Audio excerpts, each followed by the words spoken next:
an intro to the video? Weird. Weird. Hey, everybody. Welcome to another video of the Owner's Box. Look at our little Breeders' Cup logo. I know. See, okay, someone messed with my stuff. This is cool. I love that. Oh, it just changed to the Owner's Box. We are the Owner's Box. I'm Billy Koch. I'm the founder and managing partner of Little Red Feather Racing Club. Michelle Yu is always here with me to bring you a Breeders' Cup recap. Michelle? Billy, the only reason I want to do the show is because I want to talk about the draft and who won. Michelle Yu won the second. Was it the second or third? Third annual Breeders' Cup draft. She came home with full Serrano that we'll get to in a minute, putting her at $60. She beat me by like $5. And congratulations to Michelle. And we will be making a donation to her charity of choice, which was Karma, I believe. Yay, Karma. So, yeah, everybody wins. Everybody wins. And people, if you were looking at our draft, and we'll put it back up there, maybe we'll put the results up if Michelle has time. But we will we do it in a different way. It's not necessarily who you like, it's who's available and who's the best price. So we'll talk about some of those picks when we get to it. Michelle, you want to start with our advertisement for the day? Because I think it's important that we get to the Morning Line Club. They've been big supporters of us. We had them on the show several weeks ago. We're trying to get them back on the show to discuss how their platform works. But Michelle, give us a brief kind of description and overview of the Morning Line Club, because we do have to get paid on this podcast. I would absolutely love to. Ready? Yeah, do it. So the Morning Line Club, the world's first investment club and securities compliant marketplace, has officially launched for investors worldwide. And actually, that was like circa just a couple of days ago. So now this is like live and ready to play. So it has an entry fee of $1,000, and that's going to give you 2 racing shares and 2 breeding shares of every horse in their portfolio. So that means you are investing in the career of a horse rather than just the 2-minute race. In a couple of months, they're going to be opening that secondary marketplace, which will be allowing you to trade the shares and manage your portfolio. If you love a horse and you want more shares, you don't like a horse and you want less shares, or maybe you don't want to be in the breeding side of things, or vice versa, you'll be able to put your horse in the marketplace. Again, this is going to be blockchain technology. This is SEC compliant, and the Morning Line Club will deliver a secure and transparent environment for trading shares of horses. In addition to financial returns, investors can also unlock a world of exclusive benefits, including paddock passes, saver box seats, winner circle moments, as well as other unforgettable visits to the racetrack. To get started today, please log on to www.morninglineclub.com. Very good explanation, Michelle. It was almost as if someone wrote that for you. Just memorized off the top of my head, Billy. That's unbelievable. Can you hear Lila? Wait. Shh. Listen. Oh, that was Banks. Oh no, she was just snoring so loud. Oh gosh. Now look at you started. Now I got to let her out of the room. Hold on.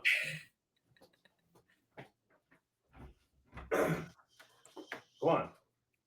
All right. For those of you on the podcast, sorry. For those of you on our video, you just saw me leave the room and let my dog out, who was snoring on the bed really loud. But anyway, all right, Michelle, let's get back to it. Where do you want to start? I don't have any notes in front of me. I'm going off. Me either. Can I say one thing first? No. Yes. Okay. Great job, Breeders' Cup. I thought the week went really well. I thought the breakfast marquee was outstanding. I thought the racing obviously was outstanding. I thought the feel and the vibe around Del Mar was terrific. I thought the Keeneland sale that was on Wednesday night went really well. I was not at the party Thursday night. I heard it was great. Oh my gosh. The party was insane. It was like a wild wonderland. I'm going to give it one knock though, is that I think a lot of us were expecting Taste of the World with like all the food stations set up. There were like 3 things to eat and that was it. Oh, okay. So they were opulent and decadent in experiences and visuals and seating and everything like that, entertainment. Right. But the food situation was not ideal. All right, let's put that on the notes. I also thought the draw for the first time that I can remember was actually quick and entertaining. Oh, I didn't go to it, so that's good. Well, no, but it was, remember in years past, it's just so long and they're talking about every horses and they're doing interviews. It's like, just draw. No one wants to hear all that. They just want to know where their horse is drawn. They want the field so they can start handicapping. And by the way, if you're listening to Daily Racing Forum, like, get the PPs out with the numbers. like fast. You Well, and want it's crazy because they do put up, like, pre-entry PP, so you have all that, but then, yeah, it took, like, a whole day like to why get, can't we like, just the put the whole. numbers in there? Well, why is that so hard? Seriously, Billy Soapbox, DRF, put the numbers in there for the people so you can print them out. We don't okay. If you don't have the odds, that's fine, but you do have the numbers. Which they should have the odds, honestly, because Jeff pre-did the odds. Right, I mean, as right. soon as the draw is done, like, where there are a couple changes, I'm sure, based on where someone drew, yes, but overall, he had already done the odds, I agree. right? Whoa, I agree. I mean, anyways, but kudos to Drew Fleming and his entire team, and Brandy and Courtney and Aaron and all the Breeders' Cup people. I know I can speak for an owner that had horses in the race that we were treated so well. They were so accommodating, made everything really easy. And LRF Nation, thanks you. All right, excellent. So, in case you guys haven't realized, we're not gonna have a guest this week because we normally take this nice hiatus before Santa Anita opens. But we did want to come on and just kind of wrap up Breeders' Cup. So, Billy, I'm just gonna throw you like most impressive performance of the Breeders' Cup. You Go want to go? like that. That's how you want to do it. You don't want to go like race by race or No, anything. I wanted like, I don't want to All go right. race What was for your it. question? Hold on. Go ahead. Say it again. Most impressive performance of the Breeders' Cup. Most impressive performance of the Breeders' Cup. The two that are popping up into my head, just right off the top. One was Sierra Leone, who you and I have bet on every single race of the horse's life, and then for some reason, Unbelievable, isn't it? and I knew that was going to happen too. This horse has been crying out for pace, and he finally got a pace that he Yeah, he needed. got a pace. And I'm really happy for Flavian Pratt and the horse. I think Pratt cemented his first Eclipse Award. That was the whole reason he moved back east, was to ride horses like Sierra Leone and others for Chad Brown and some of the leading trainers back east, Brad Cox. I'm so happy for Pratt, one of my favorite guys, and I just thought Sierra Leone just made it look kind of easy. Now, everyone's gonna say, "Oh, you got a pace set up. They went too fast." Blah blah blah blah blah blah. Okay, but you were complaining that he didn't, that he wasn't that good when he didn't have the pace. You can't have it both ways. So give the horse some credit. The other horse that I thought was really impressive was Lake Victoria, who we all loved in the 2-year-old Phillies juvenile turf. I thought she had a terrible trip and came flying by and just looked like an absolute monster that we thought she was. She was. Big heavy favorite, so it wasn't too surprising. But I thought she was really, really impressive as well. What stood out? Those were just the two that popped into my head for some reason. What was yours? Yeah, so I certainly agree with Lake Victoria. I think that her race was ultra impressive. I have to say the race that Soul of an Angel put in, My pick. I was like going down the backside. I was like, "Oh, that filly might get pulled up." Like, I mean, she was so far out of it, and then here Yeah, she comes like a locomotive, and you're just like, "Holy yeah. cannoli, what a Our good. closing kick!" I mean, she was very similar to Sierra Leone in that Yeah. it set up for her, but she delivered. And I have to say, in defeat, I think Fierceness ran one of his best races I've seen from him. No question. Let's go back for a second to Sullivan Angel, because we talked about Flavian Pratt. There's another great story there, and that's Drayden Van Dyke, who I think all of us in Southern California have a soft spot for. Drayden is a good guy, and he went through a lot. He really struggled out here last time he was here. I took him to breakfast one day and just really had a good talk with him, and I just like that kid, and I root for him, and I hope he's just kind of a, I don't know what the word is, but it was just kind of some satisfaction. I think that he was able to win a Breeders' Cup race with his only mount, and hopefully that will turn his career back to the upward swing that it was early on when he was out here, when he was really a kid. I think that was a great story. So those are good. All right, selfishly, best performance of the weekend for you. I think Yeah, this obviously. obviously could be Iron Cow, but it could be a Yeah. gambling. Like maybe you had a huge hit. No, I had a terrible gambling day, both days, which I normally, I love Breeders' Cup. I dove deep. I think I really messed up this year. I think I overdid it. And I think some of the obvious ones that were early, that I just should have said, these are obvious, don't worry about it. I think I did too much thinking, but obviously Ironman Cal running second to Henri Matisse and really almost looking like a winner at the 16th pole before that beast just took off on his outside. And if you watch that race, I mean, Fresu, there's a great picture of Fresu, and he's down like all the way like this, really urging Cal on. And there's just a great group of owners on that horse. He's kind of a feel-good story. I mean, he was bought for, I think we paid 135 as a yearling for Ironman Cal, out of Collected, who we've obviously done very well with, and no one gave him a chance. He was 29-1. And which, by the way, so Olivia asked me to please put $50 on Ironman Cal. And I was like, of course. I was so busy, did not bet.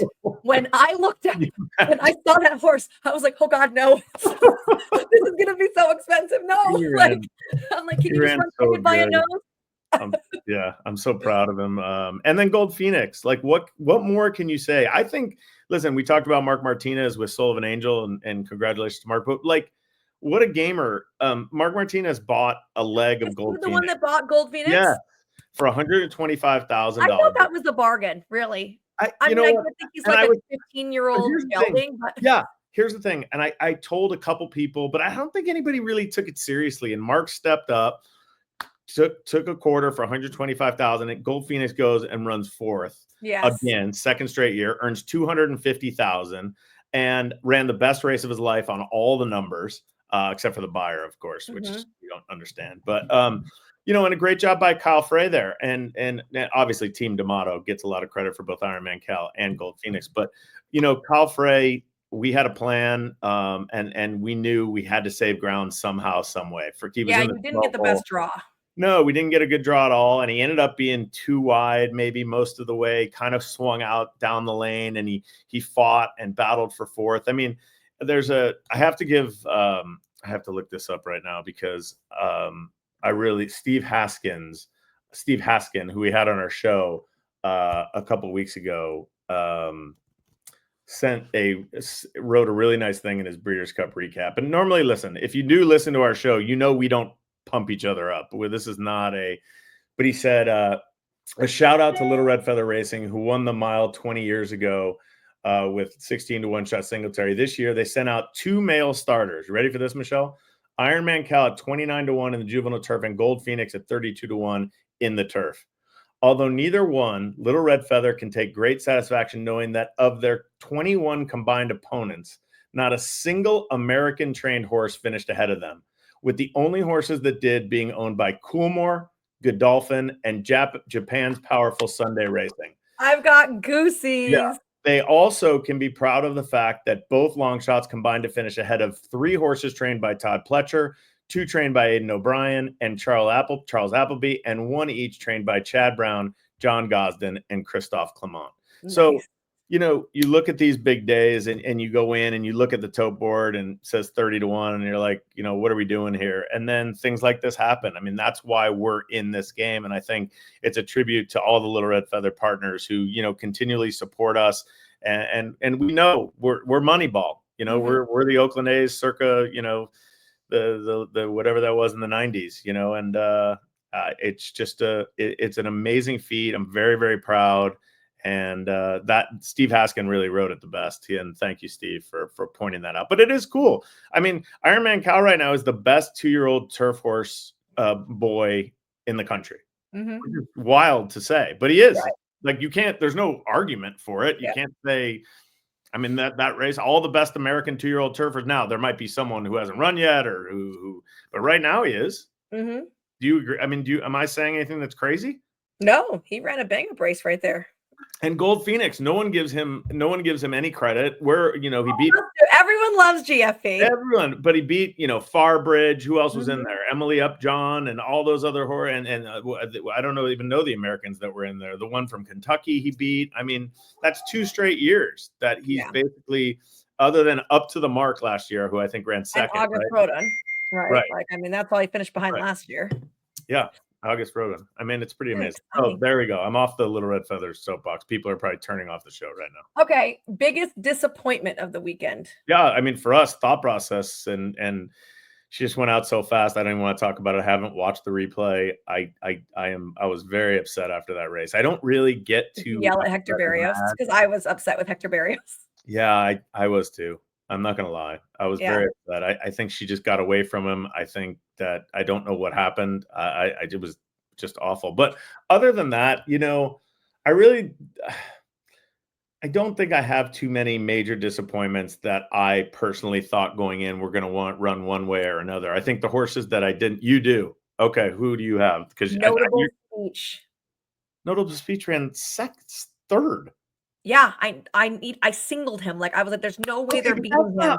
but that's not like a horse that didn't show up. I mean, he got He beat by didn't more he than should looks have won. implied. He should have won. I mean, like, seriously, that That's horse should have won. Like, that is my biggest disappointment because with the I'll give exception you of Gold one. Serrano, he was the horse I was most confident about all weekend, Really. and he literally I thought could he not ran pull it great out. though. He just wasn't good enough. I mean, he had Yeah, a he good wasn't trip. good He ran enough. That's great. why I was disappointed. I would have rather him, like, got trapped on the rail and, like, couldn't get there in time or But so you know what I mean? Like, he to just wasn't me, good enough, and it's like, ugh, I'm gonna give you some disappointments, okay? East Avenue, but that stumble just eh, killed that him. was circumstantial. So that was circumstantial. I thought the Japanese runners that I really liked, like American Bikini, Akoroseg, Well, a for lot. sake, the 2-year-olds are not gonna be as good, right? Look how long it's taken Japan to get even as good as they are with their older horses. You Yeah, cannot come to America with your 2-year-olds and think they are fast and think I, they are good. You're not gonna beat us with I 2-year-olds. was disappointed in like Arthur's Ride. I thought was going to bounce back. He didn't.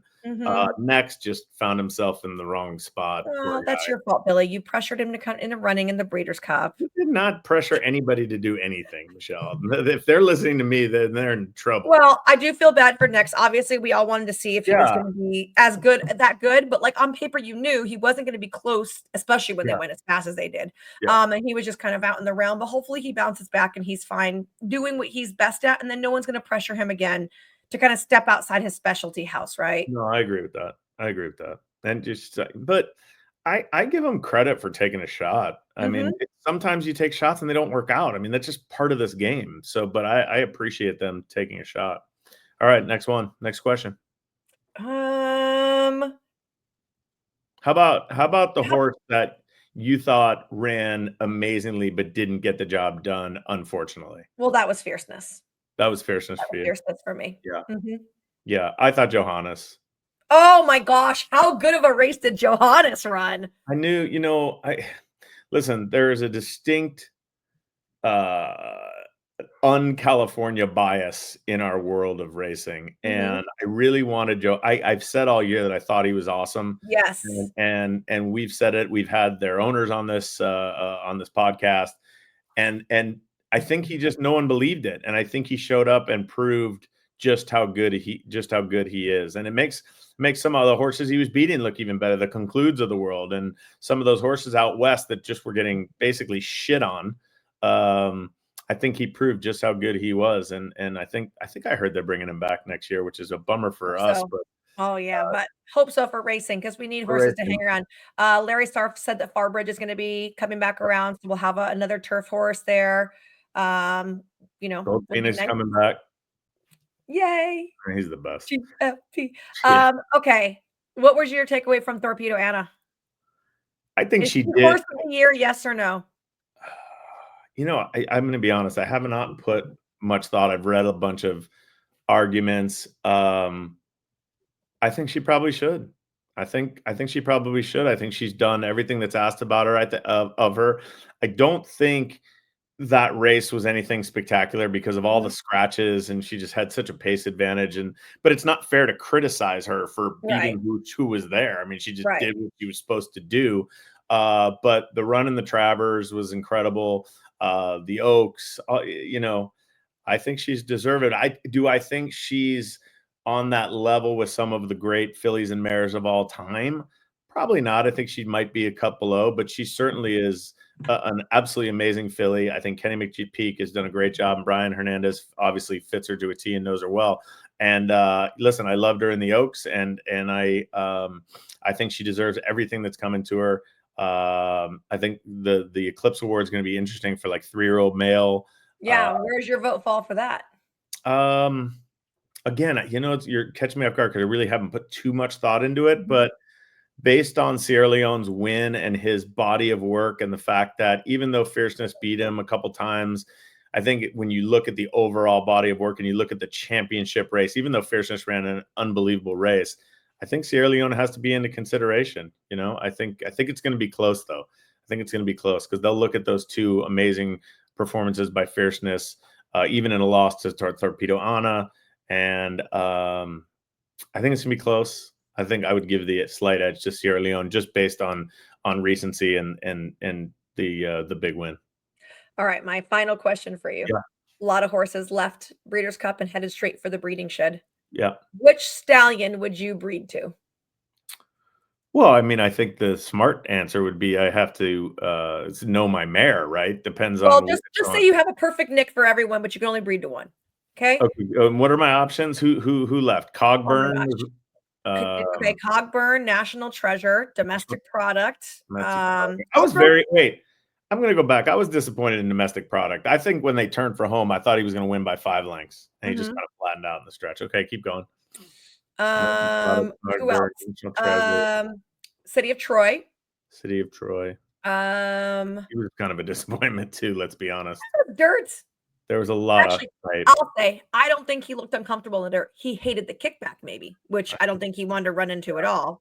And another horse that was taken out of his game, right? He likes to be up front. I He would have broke, loved it. wasn't I, even with them. I wish we could go back in time and put him in the turf and see what would happen. Oh, you think so? Yeah, I think it would have been interesting. Uh, Maybe. yeah, Michelle, me and breeding. What the hell do I know?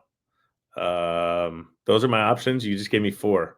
I'm trying to think of who else left. That was Uh, National so Treasure, Cogburn, City of Troy, um, Newgate, Newgate. I like Newgate. uh, Newgate ran awesome. Domestic Product. I don't Are Sierra Leone Fierceness running again? No, Sierra Leone. That's who I would breed to. Sierra Sierra Leone. Leone? Yeah. Good looking little gun runner. Okay. Yeah, or Fierceness. One of those two. I think are going to be really nice sires. I think both of them. I mean, Fierceness and his speed is just devastating. I think both of them are going to be nice sires. I think it's funny though, the way that our industry thinks and how excited they are for these new horses when you have horses that are well established out there that are just Right? proven over and over again. That's why I keep buying twirling candies. I know. Awesome. I don't need a shiny new toy. Give me something that's proven Right? and yeah, I mean, we had a good sales, Michelle. I mean, I'm sure you saw some of your favorites. Elm Drive sold. Yes, Uh, I saw that Jamie Roth bought her. yeah, She'll yeah. fit right in with that big white face. I know I can't wait because she posts all the time. So we'll see her on social media. I thought it was Swall. and a set sold for 1.8, which I thought was crazy. Then Roses for Deborah sold for 2.4 Yeah, million, which was yeah. wild to me. Swall sold for 400,000 for us. Nice. Nancy Country 280. So that was good. Seriously? She sold for Wow. 280. Yep, yep. So we've had a good week at the sales Those and were good buybacks from the digital sale then. yeah, definitely. It's crazy. Yeah, someone could have bought her for 140 at the Mhm. digital sale and she sold for 280. So someone could have made some money if they took Yeah. advantage of that. It's interesting because at this time of year, your horses are starting to get older and especially the mares and Mhm. if you're in this game, I think one of the things that you really need to do is consistently restock. Like you can't just sit and watch these horses go through their careers for 3, 4, 5 years, but not have anything coming up because I think you kind of lose the action. I think you kind of Right. lose the juice, So it's nice to have an Ironman cow and a thought process and a Mancuso, and then we have a bunch of other 2-year-olds that haven't quite made it yet that we're really excited about that are coming right now, and you kind of need that. So I don't want to say out with the old, in with the new, because we I love don't wanna say that, but still. but truthfully, I'm so happy that all these horses are going to great homes and they're going to go get a chance to be mamas, and that's how they're going to live out their career. Especially these mares that have done so much for us and our team and our partners. It's really kind of it's a surreal moment. It's on the one hand, it's sad. On the other hand, you're excited, and so it's these meld of emotions that kind of get you going. Oh, very, Yeah. very nice, Billy. Well, I think we're gonna kind of wrap it up for Let's today. do it. 30 Did minutes you of see us my jibber hashtag jabbering. I put? Did you Did I what? did you see my name? Yes. What does it say? Hashtag GFP. I love that. I do want to remind people that live racing is happening right now at Del Mar. We ran Friday, Saturday, and Sunday. This week, we're going to have Wine Down and Seniors Day, the Cary Grant Stakes, and the Uncorked Wine Festival on Saturday, and then the Betty Grable and the Taste of the Turf Club this Sunday. When are you going to be down there? I don't know. I might come down Saturday. The horse I own is running, so Nice. maybe we'll see. Maybe. I don't know, a week at Breeders' Cup and, like, being down there, and I drove back and forth a couple times Yeah. for Olivia and everything. It was just a lot, so we'll see I if was I tired. I hate saying that, but I was on Sunday and Monday, I was like Sunday was one of the longest days ever. Yeah. We had the daylight savings thing, and I was just exhausted. Hey, all right. Thank you, everybody. Maybe. We will try to be back next week, and we'll try to get the Morning Line Club on here, and we'll if anybody has any ideas for the show, let us know. I know it's probably Billy stopped talking about Little Red Feather Horses, but No, we love it. I know, but we don't normally do that. No, but it was imperative to our racing conversation. Yeah. That's Yeah, it. imperative. He was a good horse. Everybody, cheers. Go take a shower. How'd you know I need to do that? I can smell you. I don't stink, actually. I have a gene that I don't stink. Okay, good. Just All your right. breath? Just my breath. See you later. Bye. Bye.